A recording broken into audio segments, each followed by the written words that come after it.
Kita beralih ke informasi lainnya, pemirsa. Komisi Pemberantasan Korupsi menetapkan pengacara Fredrik Yunadi sebagai tersangka kasus dugaan menghalangi dan merintangi penyidikan kasus KTP elektronik dengan tersangka Setia Novanto. Tidak hanya pengacara Setia Novanto, KPK juga menetapkan Dr.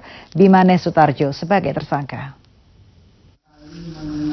Komisi Pemberantasan Korupsi atau KPK Rabu malam resmi mengumumkan penetapan tersangka baru dalam kasus dugaan menghalangi proses penyidikan Setia Novanto, tersangka korupsi pengadaan KTP elektronik yang merugikan negara 2,3 triliun rupiah. Wakil Ketua KPK Basaria Panjaitan menyampaikan, kedua orang yang ditetapkan sebagai tersangka yakni mantan pengacara Setia Novanto, Fredrik Yunadi, dan Bimanes Sutarjo. Dokter rumah sakit swasta yang saat itu menangani Setia Novanto pasca kecelakaan di kawasan Permata Hijau, Jakarta Selatan. KPK menilai keduanya menghambat dan menghalangi proses penyidikan dan melanggar pasal 21 Undang-Undang tahun 1999 tentang pemberantasan tindak pidana korupsi. FI dan SI diduga bekerjasama untuk memasukkan tersangka SN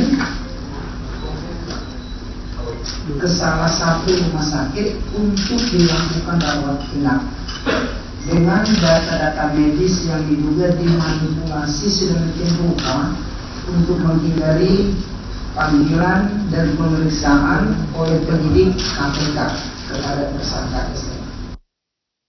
Sebelumnya KPK juga telah mencegah Fredrik bepergian ke luar negeri selama 6 bulan, terhitung sejak 8 Desember 2017.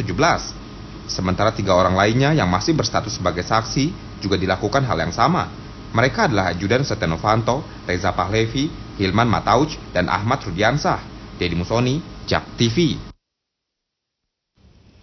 Ya, seperti diberitakan sebelumnya, Komisi Pemberantasan Korupsi melakukan pencegahan ke luar negeri terhadap pengacara Fredrik Yunadi, Hilman Matauc, ajudan Setia Novanto, Reza Pahlevi, serta Ahmad Rudiansah. Mereka diduga menghalangi proses hukum tersangka korupsi proyek KTP elektronik Setia Novanto. KPK telah mengirimkan surat pencegahan ke luar negeri terhadap pengacara Fredrik Yunadi, mantan wartawan Hilman Matauc, ajudan Setia Novanto Reza Pahlevi, serta Ahmad Rudiansyah ke pihak imigrasi pertanggal 8 Desember 2017 lalu untuk 6 bulan ke depan. Menurut juru bicara KPK Febri Diansyah, pencegahan terhadap 4 orang ini dilakukan apabila sewaktu-waktu keterangannya dibutuhkan penyidik, mereka tidak sedang berada di luar negeri. Keterangan dari keempat saksi yang dicekal dibutuhkan dalam kasus dugaan menghalangi penyidikan.